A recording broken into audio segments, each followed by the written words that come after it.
brother just told me.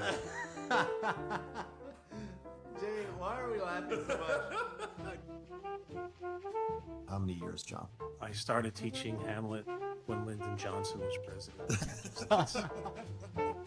And she says, I met the youthful Lord Paris at Lawrence's cell and gave him what becoming love I might, not overstepping the bounds of modesty. No, I already did that with the I other should guy. say that. Him and Beowulf and... But you Oh, know, it's when awesome. he dies, he's like desperate to be remembered. Tell my story. Remember me. Should we be doing this? Should we stop right now? No.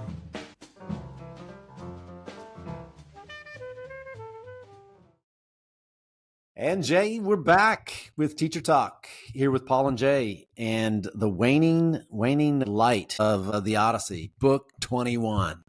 Yep. Book 21, we're getting there. Particularly waning if you're a suitor. Oh, yes, it's getting dark. They can hear the Jaws theme in the distance. Yeah, that's right. The shades are being drawn. The doors are being locked. They deserve it. They Windows deserve it. closed. It's getting serious. If you are a high school English teacher and you have been working through the Odyssey, this podcast is for you. We're talking to you. If you're thinking about working through the Odyssey, we have you in mind as well. And we think it's a book you ought to do, and you ought to do every single chapter of it. Work your way through with students. And in this podcast, we hope to take you through each book and give you ideas for how Jay and I have taught this book over the years, and excite you about doing it yourself. We talk about other books too, but we just happen to be in the Odyssey right now, and we're in book 21. But before we jump in, we always like to start with a poem. And Jay, I think you told me you have a bow and arrow poem. You know what? Because the title of this chapter in the Emily Wilson translation is An Archery Contest. I was poking around and I found a poem about archery, and the cryptic title is Archery. And it's by a woman. Write that down. Yeah. You're probably going to forget it. It's by a woman named Stephanie Burt. And I think it's about being an archery instructor at a camp. But there's some nice archery images. All right, let's have it. So this is archery. It's like touching without touching, except when there is also touching. We pull the bowstrings back in parallel together, aiming a hand's breadth higher than we believe we intend, and let the glove move where we draw the wire. Scared that the machinery will misinterpret us, that we may not stop trembling, that we may lose our belief in ourselves before anything is released or shared or sent. And yet we trust the notch to know the whereabouts of the bow, and trust the tail or fletching of each salvo to astonish the target as soon as it gets there. Our belts and buckles try to keep the secrets we have begun to decide that later we want to expose. There is the rest of our group, and there's the river, and that is called the kisser, the stabilizer on your shoulder. Do what I do. You have time. Put your hand over my hand. That feels nice. No longer too young to participate in this activity, we have become the elevated counselors of the air, which will not take anything but our most forceful advice. Wow. Archery. Yeah. By Stephanie Burt. Who knew? That's deep. Yeah, that's fun. Yeah, she's really going for it there with the metaphorical connections. I love it. That's worth thinking about. Yeah. Yeah. And I like that because one of my points for tonight is sort of the deep meaning of this archery contest, the test of the bow, as Fitzgerald has it, and what it means. I think Penelope has something kind of deep and touching, in mind. Yeah, absolutely. I like that. Did you ever shoot bows, Jane? Yeah, I used to work at the camp at my school at St. John's, and we would actually trust our gym teacher to teach little kids how to shoot bow and arrow. And shockingly, we're all alive now. You have both your eyes. Yeah, so that's interesting. I have a little bit, not that much. So Laura's uncle is a hunter. He's from a farm in Vermont. Yeah. And he only hunts with bow and arrow deer. Yeah. And he loves it. That's like his big passion, People who are into it are really into it, aren't they? Well, his argument is the deer don't have guns. Yeah. So I think he owns guns, but he's like, I really like the challenge of, Yeah. Yeah. I can see that. yeah. Yeah, I think it's this. I kind of idealize this in my head, and I haven't done a ton of shooting, but I've had compound bows, but I'm really strongly drawn back to just the simple recurve bow. It's one of those things. It's like sourdough bread. It's impossibly simple. Like there's nothing to it, and yet Yeah. almost infinite, Really easy to screw up. but infinite complexity. Yeah. Bread is flour, water, salt. That's it. Really, a starter, but that's flour. And a bow is very simple movements, very simple machine. You can barely call it that. And yet there's so much you can do with it. And there's something very, very satisfying of connecting that mechanics with your own consciousness and concentration and muscularity with the real world. And you get an instant report, of whether you're connecting with reality or not, because the target down there, either has the bow in it or arrow in it, or it doesn't. I don't know. There's something really, really relaxing and zen about it. So nice. That's a nice poem. I look forward to reading that again. I want to go back through it. Well, let's get into it. This archery contest, this test of the bow, it is the final turning point here before all hell breaks loose at the end of this book, and it's the focus of this entire chapter. It takes up pretty much the entire chapter. At the end of the previous book, book 20, Penelope throws over her shoulder this information. Oh yes, I've made up my mind. It's time to move on. Tomorrow, I will be moving on. Tonight, this night, back in book 20, is my last night in this house. I am putting it to the suitors, and one way or another, we're moving on. We're going to have a new, or she's going to have a new husband, she says. So let's go through it. We like to lay out each of these books with the obvious and essential, the subtle but crucial part of the book, and then a final reflection on either our lingering questions or those lingering things we find awesome in the book that we kind of just let lie and don't try to disturb too much because they're so awesome in some way. So Jay, what do you have? Do you have something for obvious and essential to start us off? Yeah, I actually just want to mention, so when we started the Odyssey, we would start with a summary, and I think we haven't done it lately because, no, but I think it's, and I do this with my students too, I think once you're in the last third of the poem, you don't really need that as much. Yeah. I just want to mention that I was interested this time through in the fact that the book 21, is bookended with the bow. We have Penelope fetching it from a storeroom where it's been there for 20 years. And I was just really interested. It seems like they, in the Emily Wilson translation anyway, the sound of the doors of the storeroom opened. Yeah. In one of the translations, the sound of the doors sounds like a bull. Yeah. And I read in one of my books that this image is often used in the Iliad to denote the clash of armor in battle. But this is Penelope opening a door, but it's almost a sign that like she's in this fight too.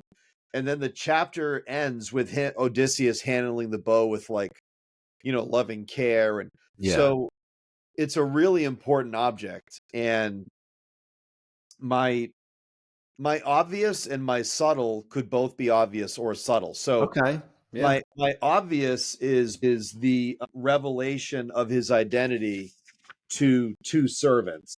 Oh yeah, that's a great point. Yeah, and I just, I don't go crazy for literary terms. I may have mentioned on the pod before that there was a time when I started teaching AP where my friend who taught AP that I started teaching with said, well, here are like 80 terms and allusions and you have to give them this right away. Yeah. And I found that like doing it preemptively encouraged kids to just go fishing for literary terms. But that being said, I do like telling my students sort of when they come up, hey, this is what this is called, sort of organically, because I think when you talk about literature, it's good to use literature terms for the same reason that I want my mechanics to use car terms when they talk. So that's Yeah. not crazy. But you point out a good point. At first blush, it seems obvious. Well, of course you teach your students literary terms, but if you pay attention to the way they use them as a way, and this is true about just about anything you use to teach with, they use them as a way to not read, essentially. They just go fishing for the terms. And then suddenly we're just talking about literary terms all the time. And then you have to tell them to stop learning literary terms, and that's awkward. Yeah, and I think there's a danger after a while of like they can think that it's just all their job is to do term identification, where there's a lot more going on in literature. And it's great if the kid recognizes something as a metaphor or ananeresis or anaphora or whatever the term. They all sound like skin conditions, but anyway, don't they? They kind of do, they kind of do. Some of them I want to pronounce differently than I know they're supposed to be pronounced just because they don't sound right. Yeah. But I often say, like, okay, you notice this. What's it doing there? Because it's a choice. They didn't have to do. So anyway, this is the moment. It's around line 206 in the Wilson where Odysseus reveals himself to both the swineherd, Eumaeus, and the cowherd. And he just says, and again, the guys he's talking to, he literally owns. And I always think that's important to bear in mind. He says, I am here now. I suffered terribly for 20 years, and now I've come back to my own land. I see that you two are the only slaves who welcome my arrival. Interesting, he names them as slaves. That's right. I have not heard any others praying I would come back to my home. I promise if some god brings down the noble suitors by my hands, I will give each of you a wife and wealth and well-constructed houses near my own. Yeah. This to me is the takeaway line right here. You two will be Telemachus's brothers. Yeah. Now let me show you clearer proof so you can know me well and trust me. See my scar. And the scar is the big giveaway with Odysseus. Right. But I thought fascinated.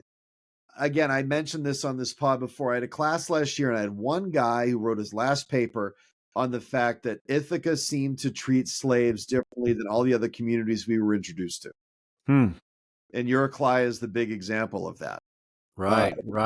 Father didn't have sex with her, treated her like a wife, respected her. So I am fascinated by the fact that Odysseus talks to these two literal pieces of property this way. Not, I'm Odysseus, you're going to help me kill these guys. Nope, that's not what he says. He says, you'll be Telemachus's brothers. And I have to say, like, it reminds me of the Band of Brothers speech near the end of Henry V. Yeah. Where Henry V is a king talking to soldiers and working class men. And the great rhetorical challenge of the Band of Brothers speech is, how do I connect myself to you as your leader? Because I'm not like you, right? Yeah. And he says, we few, we happy few, we band of brothers. For he that sheds his blood with me today shall be my brother, be he ne'er so vile. This day shall gentle his condition. In other words, you will get a cultural promotion if you bleed today. Right. What is Odysseus saying here? Same thing. If you're loyal to me, fight with me or with me, you're going to be my sons.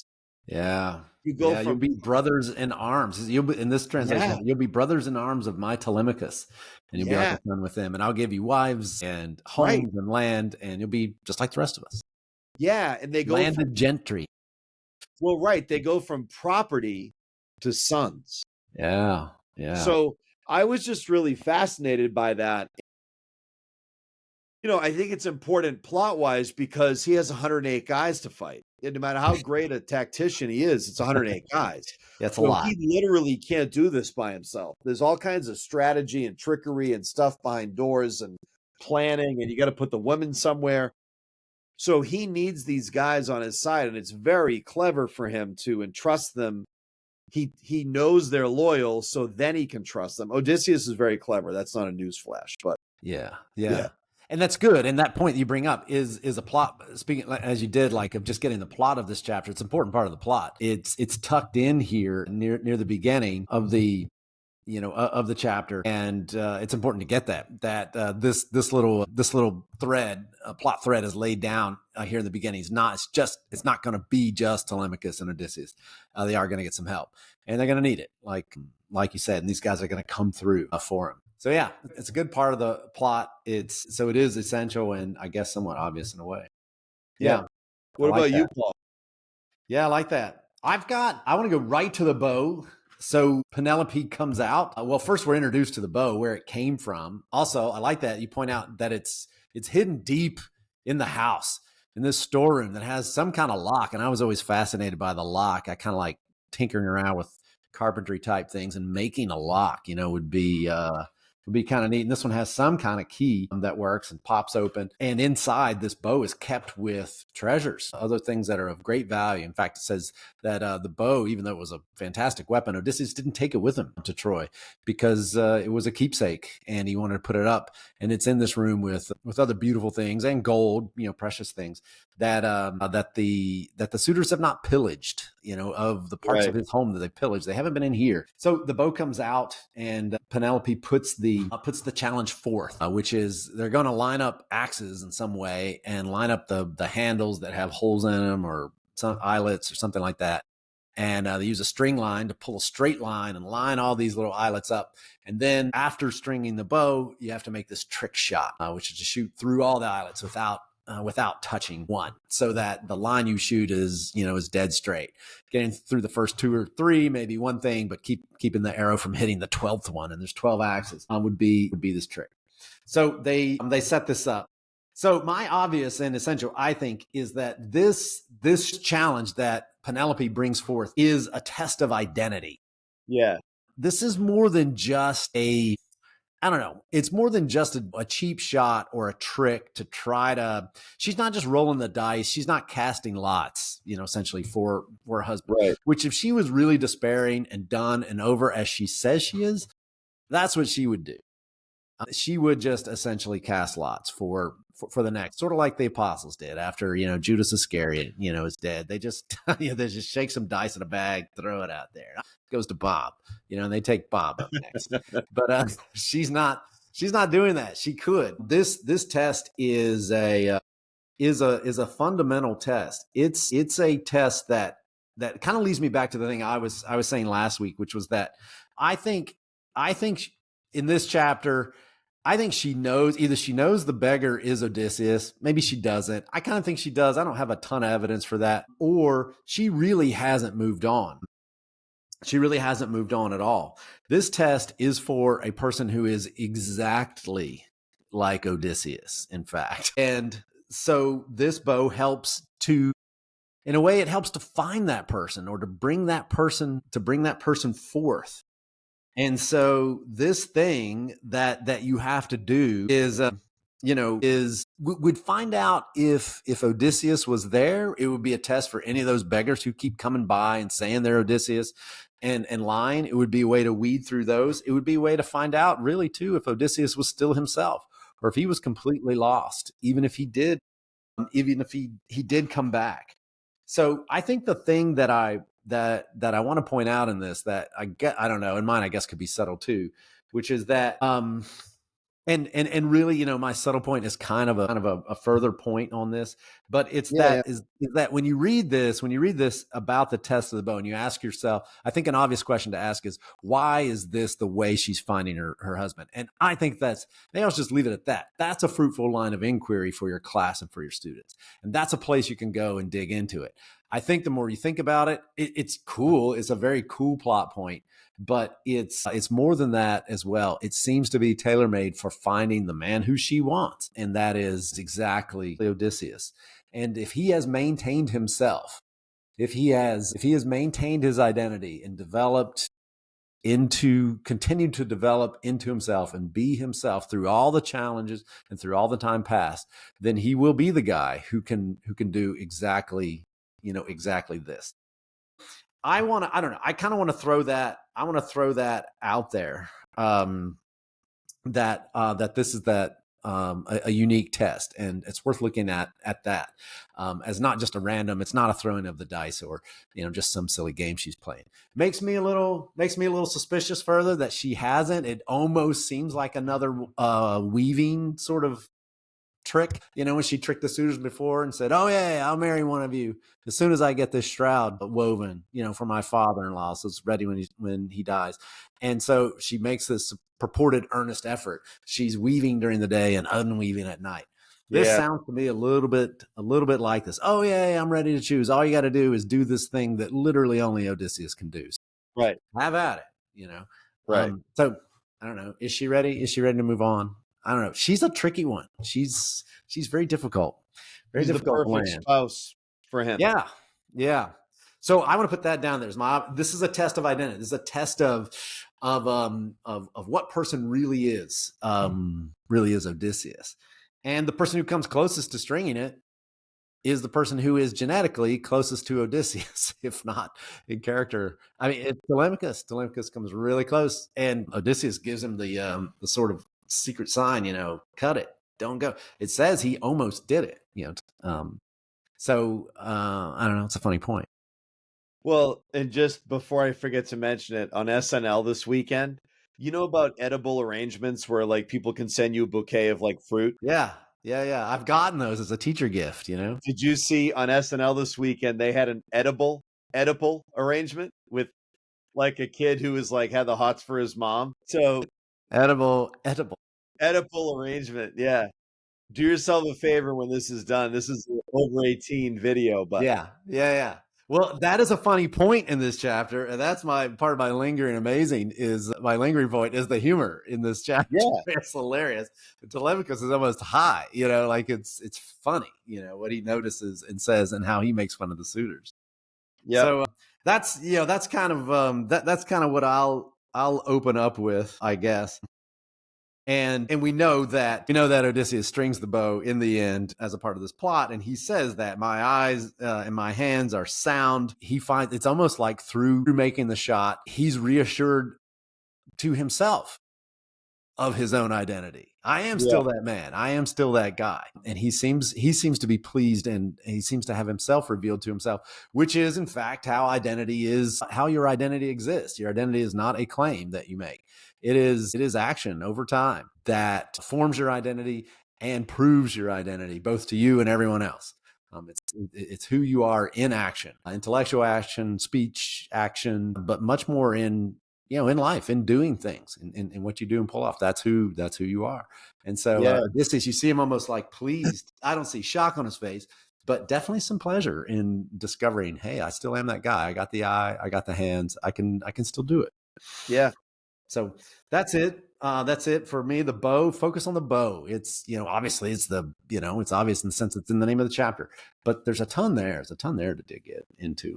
Yeah. Well, I have the same thing, and I just want to take it in a slightly different direction, but I agree with you. I think that's the heartbeat of this book. We have to talk about it. I mentioned that to my students, we look at this as some sort of barbaric process to choose a spouse, but millions of people watch The Bachelor and The Bachelorette.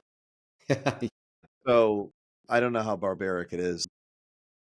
So I just am mindful of a couple of things. I'm fascinated by the fact that Antinous says, yeah, I remember seeing the adult Odysseus when I was a boy. And that's like a contextual moment.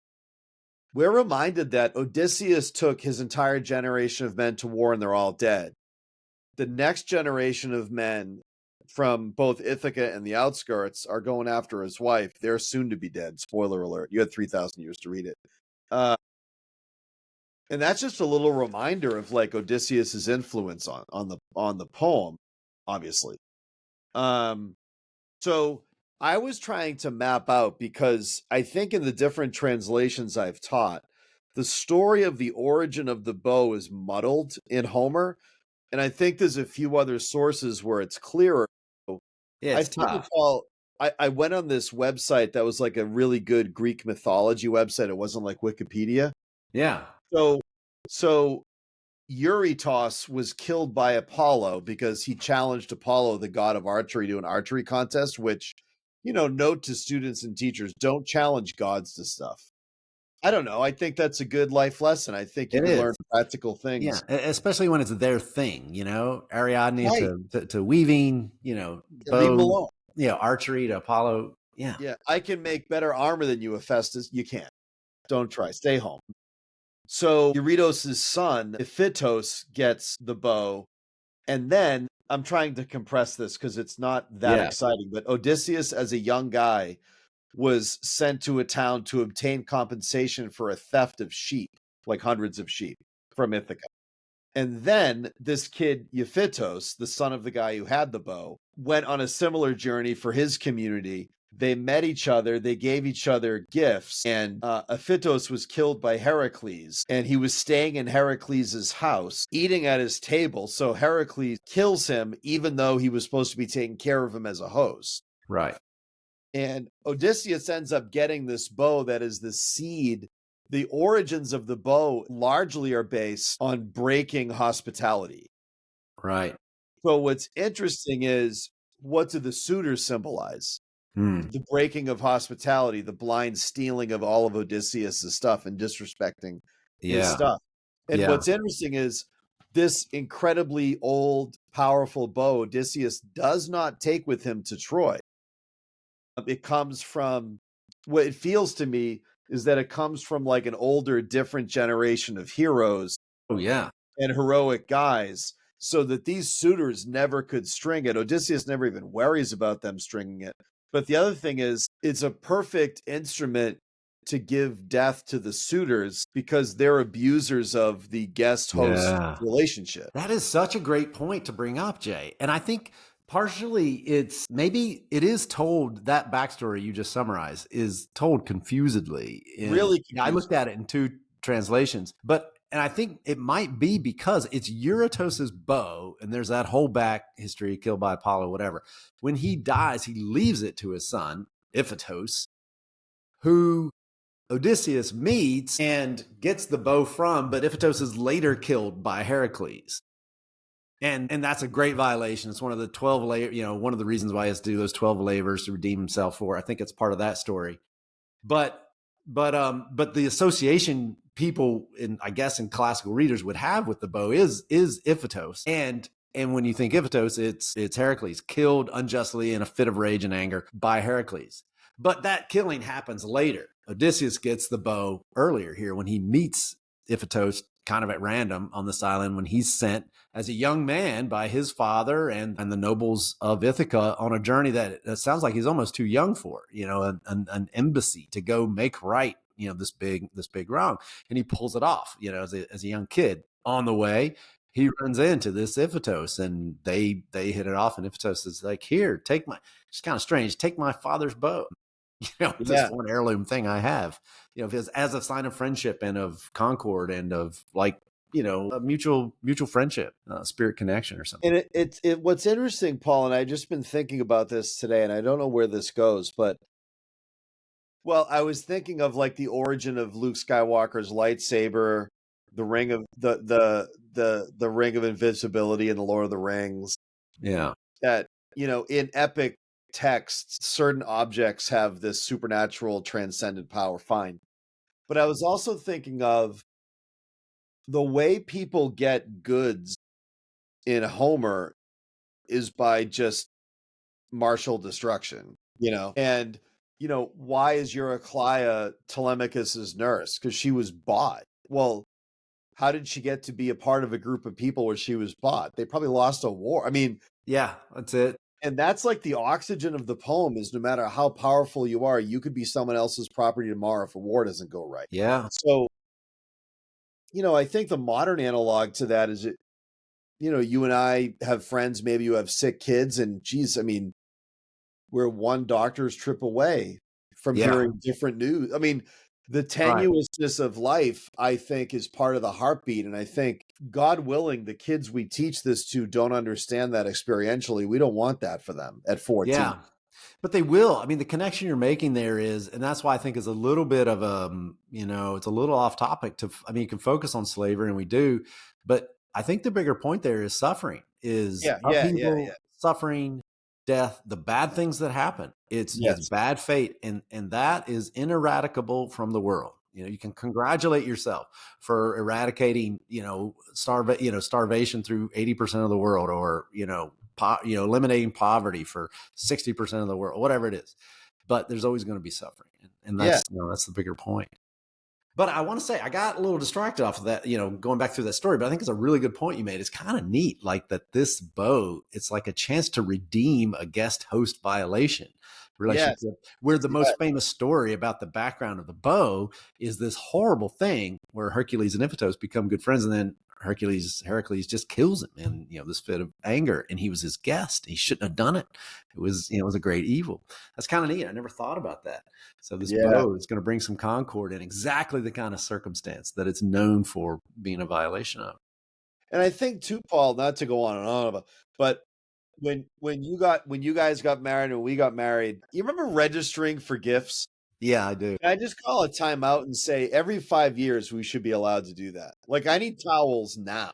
That's a great idea. Why is it only when you don't need fondue arrangements? No. You need plates, cups, basic. Anyway, I remember my mother she managed an adult daycare center with mentally challenged adults, so all different kinds of challenges. Yeah. And I remember a few relatives, we registered for gifts, and a few relatives were like, no, we're not going to get those things. We're going to get things we think they need. To please stupid stuff. They meant well, but they couldn't follow the directions of just get the stuff on the registry.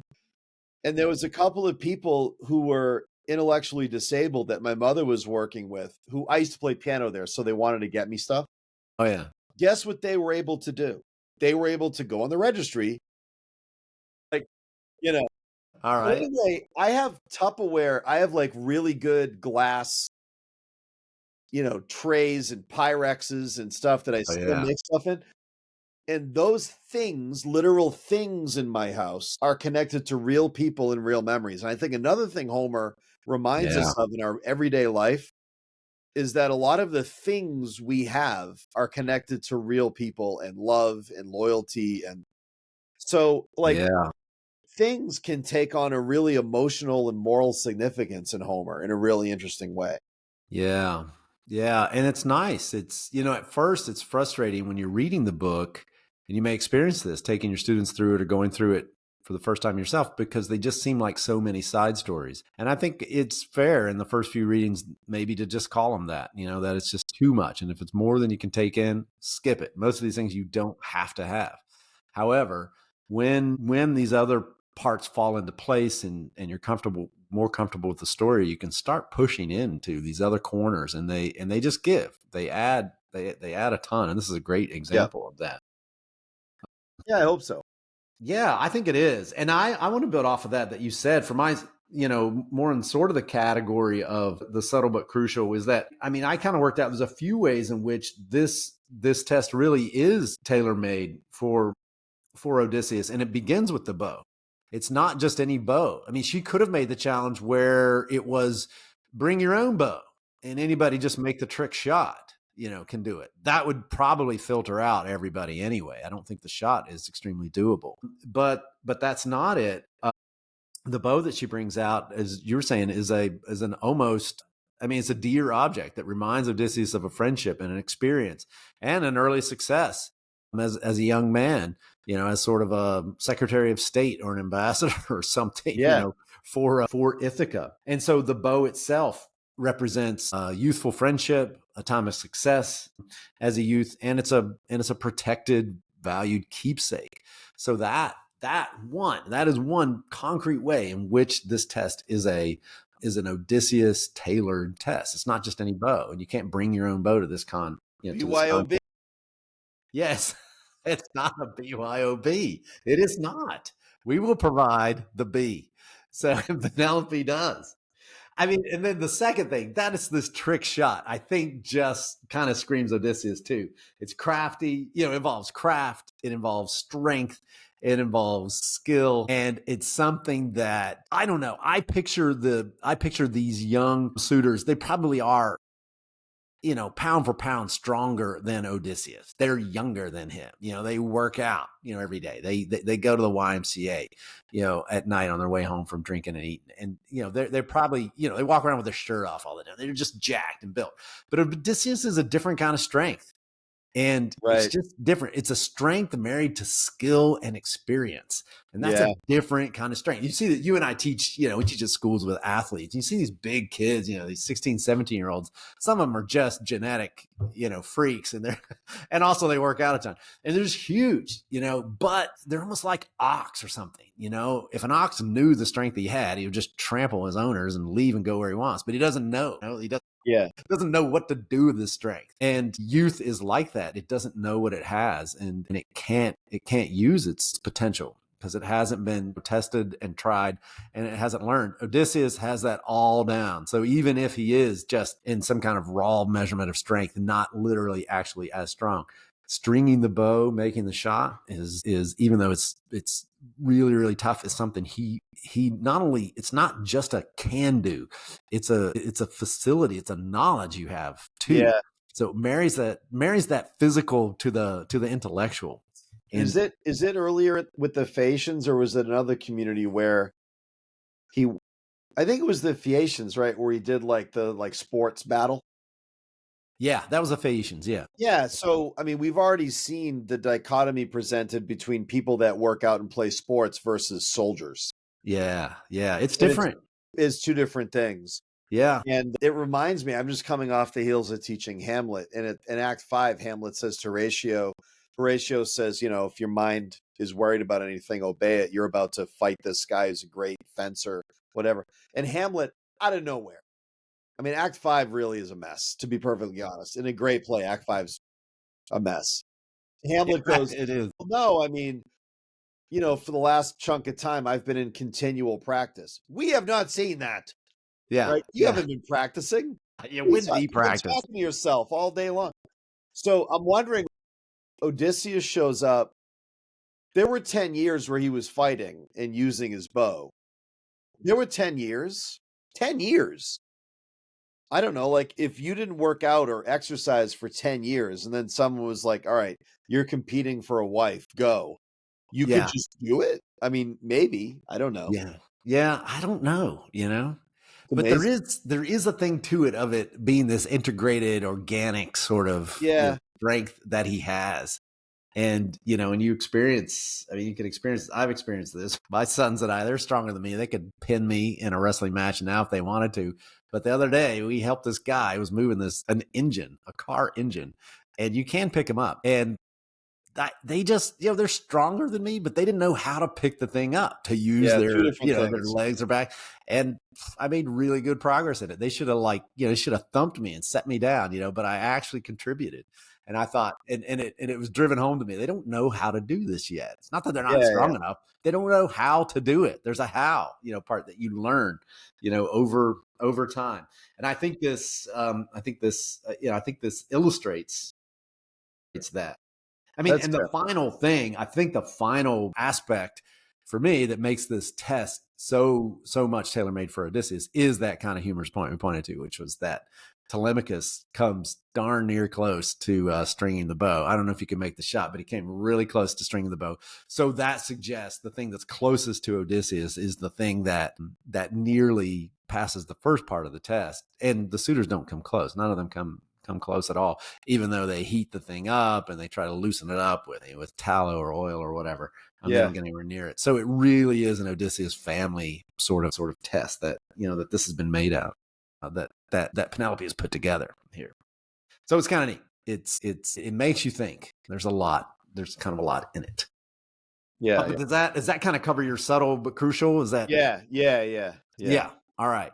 Right. Same for me. So there's a ton to it. Act and being, becoming yourself, maintaining yourself. It's I was reading some Eva Brand. She's a teacher at St. John's College, or was for a long time, in Maryland. I like a lot of her takes on the Odyssey. She's done some of her own translations, but she's mainly I think she taught for probably 50 years. They're just teaching it in these, Socratic discussions.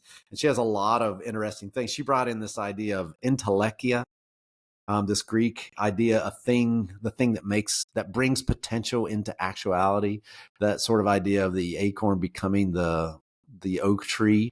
Mm-hmm. And everything that the oak tree is in the acorn to begin with. It just hasn't been actualized yet. All the, we would say, information, I guess. And you can see Odysseus as that kind of character. And so if the first 4 books of the Odyssey, is sort of Telemachus' coming of age. You can see this final part of the Odyssey as Odysseus. It's sort of a coming of age in a different way. It's part of potential becoming actual is maintaining your potential, maintaining your idea, your identity over time. And Odysseus shows himself here in these last couple chapters, but it begins here with this. Brand put, I'll quote her here. It is the adult's effort to maintain the being that has been achieved by learning. This is growth without change. Not for the young person who's coming up, not for the Telemachus, but for the old man, maintaining the identity that Odysseus has developed over time. This is the process that's shown or demonstrated that he is himself, because you can lose yourself. You can get lost. That's part of the theme of the whole book. This test of the bow shows not only the fact that he's home, shows he's not lost, but that he can be himself when he gets there, shows that he's not lost in a deeper sense of his identity. So it's a neat point. I think it's subtle. I think it's crucial to making sense of the chapter, and moving forward. Okay, so plot-wise, he does it. He strings the bow in the end. He gets the chance. He knows the suitors are not going to allow him to touch the bow, so he gets Eumaeus, his friend, the swineherd, to help him get the bow. Telemachus jumps in and shouts and makes a scene and says, "I'm in charge here. I'll say who can try to pull the bow, string the bow if he wants to." Either way, we get the bow in Odysseus's hands. I also just can't help think back to my theory that Penelope might know what's going on. She puts in his hands the one thing he needs if he's going to beat 108 guys. He needs this is his AR-15. He's got to have his AR if he's gonna get through this. And how's he going to get that in his hands? Well, she puts it there. So that's in an enormously clever way. It's either really good plotting, which maybe it just is, or Penelope is just this clever character, more so than it's being said. So, well, do you have do you have a lingering reflection, lingering question, or something you're kind of like to just think about from this chapter? I'm fascinated because I know that what the next chapter is. How this chapter ends is great.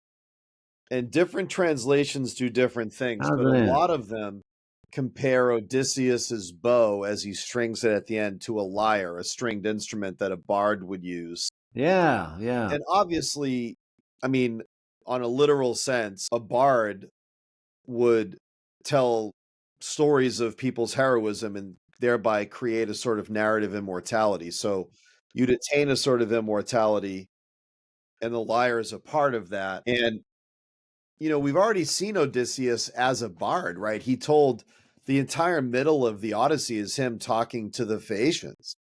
That's so right. He was talking as a storyteller, which eventually led to his ability to get home. And now, by using his bow, which is being compared to a bard, he is going to make sure he's successful at home by killing the people in his way.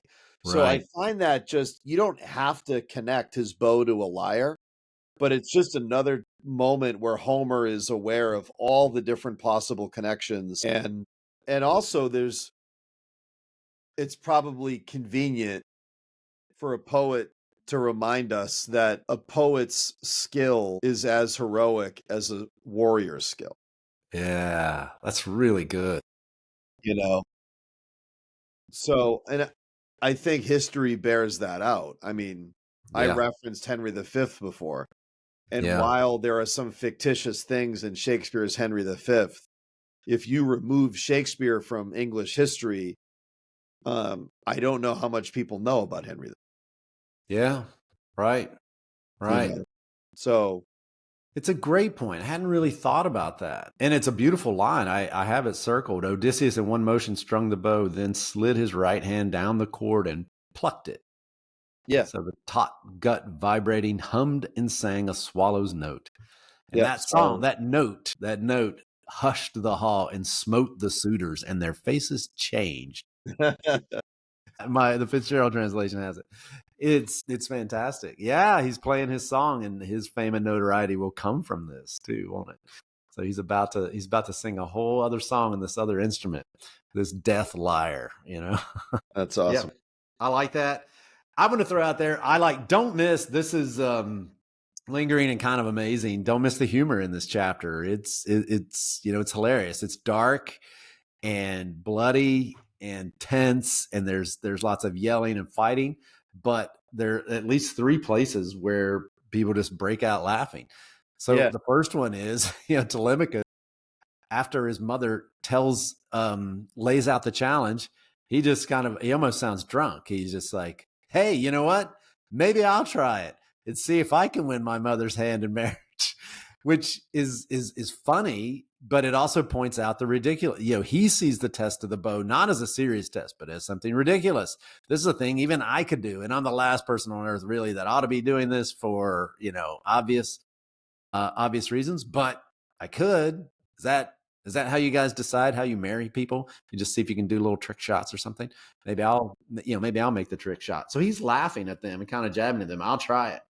And then there's a really funny line where Penelope just stings Eurymachus, line 370. It's funny when Eurymachus says, he says he doesn't want the beggar. He doesn't want the beggar trying the bow. Eurymachus answers, Penelope, O daughter of Icarius, most subtle queen, we're not given to a fantasy. No, but our ears burn at what men might say, and women too. We hear some jackal whispering, how far inferior to the great husband her suitors are. They can't even budge his bow. Think of it. And a beggar out of nowhere strung it quick and made the needle shot. That kind of disrespect we would not care for. He says, like, yeah, we'd let the beggar try it, but you can just hear it. Can't you hear it? What if he accidentally does it? It would really hurt our reputations. And Penelope replies, Eurymachus, you have no good reputation in this realm, nor the faintest hope of it. I mean, it's a real stinger of a retort to him. He's like, oh, you worried about your reputation? Well, a little late for that now, buddy. You have no reputation to be ruined, so don't worry about it. Let the beggar try it. So that's kind of funny. And then there's a final one where the whole room cracks up because Telemachus responds, and the suitors can't get over him acting like a man. And so he responds and, sort of rebukes his mom and says, Mom, I don't need your help here. I'm in charge. And then Telemachus says, I'll let anyone use the bow who wants to. It's up to me. And so it's really tense. He's squaring off against Eurymachus and Antinous. And then somebody just cracks up laughing. And then the whole room just starts laughing. And like, this kid's hilarious. He's funny. Telemachus' frenzy struck someone as funny, and soon the whole room roared with laughter at him, so that all the tension passed. All right. So it's funny. So there's this funny in all this tension and, in drama. Homer is, he can write humor. And I don't know, it's enjoyable. So as you're working through it, trying to figure out what's going on in the plot, trying to figure out what's important and what the symbolism is and where everybody is, there are these kind of like moments that you can enjoy too. They're just kind of hilarious. So more praise for Homer for being able to do this, put this in the story. Definitely. Well, I don't know. That's kind of it. That's book 21, I think, isn't it? Yeah. So the test of bow, really cool backstory in the bow, really cool bow. It's a great challenge. All of them are shown to be inferior in the most substantial way to Penelope.